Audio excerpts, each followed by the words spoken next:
Mga balitang pambansa.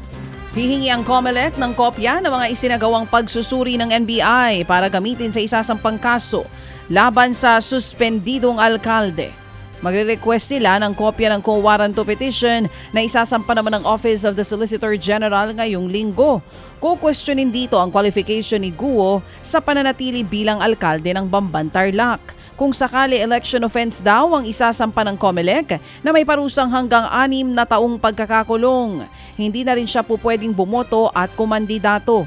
Pero kung hindi pa mahatulang guilty si Guo sa 2025 at kumandidato siya ulit, tatanggapin pa rin daw ng COMELEC ang Certificate of Candidacy ng Mayora. Pero maghahain pa rin daw sila ng petisyon para ito'y ma-disqualify.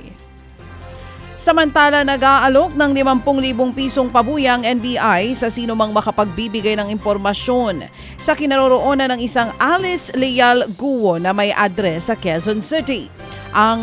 Yun nga po ang sinasabi, hindi pa rin kasi lumalantad hanggang sa ngayon ang katukayo ni suspended Bamban Tarlac Mayor Alice Guo sa kabila ng ilang Senate hearing tungkol sa tunay na pagkatao ng Mayora.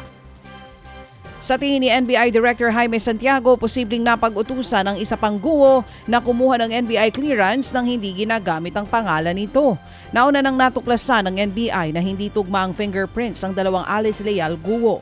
Pero tumugma ang fingerprints ni Bamban Mayor Guo sa Chinese passport holder na si Guo Waping.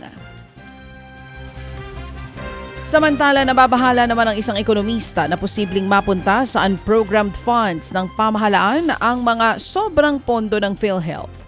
Nakasaad kasi ngayon sa General Appropriations Act na ang mga sobrang fund balances ng government-owned and/or controlled corporations o GOCCs ay mapupunta sa mga gastusin sa labas ng fiscal program ng gobyerno. Sa panayam po ng programang ito, sinabi ni UP School of Economics Professor Shelo Magno na posibleng maapektuhan ng PhilHealth.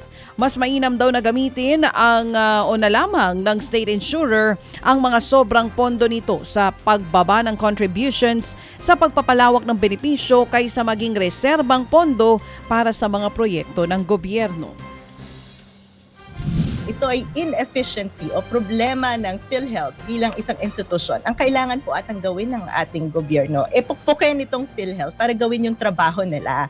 Hindi tanggalin yung pondo dahil pag tinanggalan mo yan ng pondo, mas lalong maghihirap yung ating mga kababayan at lalong mababawasan ng benepisyo ng PhilHealth. Yan po ang tinig ni UP School of Economics Professor Shelo Magno. Ted Filon at DJ Chacha. Ngayon, nasa Radyo 5, 92.3 News FM. Monday to Friday, 6 to 10 a.m.